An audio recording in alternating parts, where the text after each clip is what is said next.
Hello again. The rioting in France began after a young immigrant refused to stop the car he was driving and tried to outrun the police motorcyclists who had requested that he get out of the vehicle.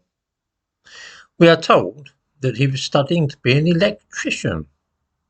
This is always the case when a young man dies in these circumstances. He always seems to have been an engineer or medical student or something of the kind. In the case at which I shall look this morning, that of Chris Kaba, it was claimed that he was studying to be an architect.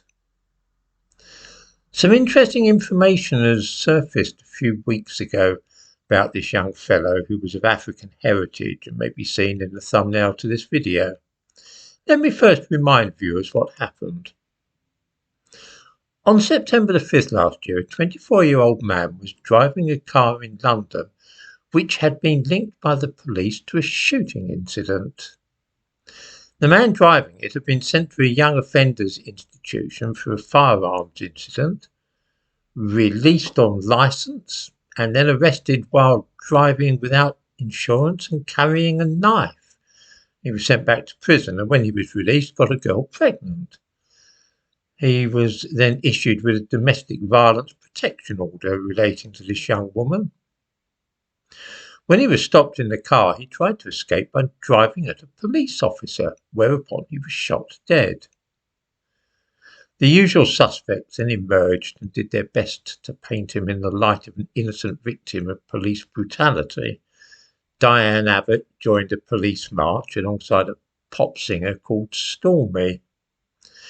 It was revealed that he was funny and kind, and far from being a gangster, was in fact studying to be an architect, of all unlikely things. In the description to this video, I give a link to a news item which tells us much of this. This was the story as presented after Chris Kaba's death, and those horrible police officers must have been picking on an innocent black student who just wanted to be an architect. Scandal. In April this year, 6 men appeared at the Old Bailey in London charged with conspiracy to murder, together with various firearms offences, possession of guns and intent to use them, and I don't know what all else. They are accused of a plot to murder a man called Brendan Malucci, who was shot in the London borough of Tower Hamlets on August the 30th, just a few short days before Chris Kaba was killed.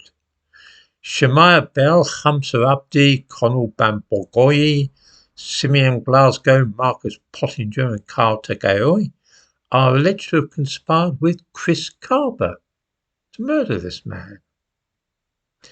This explains, of course, why the police were on the lookout for the car that Kaba was driving, and also why they thought he might be armed and dangerous. There seems to be a strong suspicion that instead of studying architecture, Chris Kaba was actually a bloodthirsty and dangerous gangster with a liking for guns. This will perhaps not come as a surprise to some viewers, of course. I have no doubt at all that a similar story will eventually emerge about the traffic stop in France. If only these people who were given refuge in European countries and allowed to live as immigrants simply went about their lives quietly like the rest of us, then this kind of thing wouldn't happen. We are watching Europe on the cusp of either saying enough is enough and halting further immigration, or we are seeing the end game which will result in the complete destruction of Western civilization in this part of the world. I wouldn't like to put my money on which outcome is the more likely, but I rather doubt that immigration is going to stop.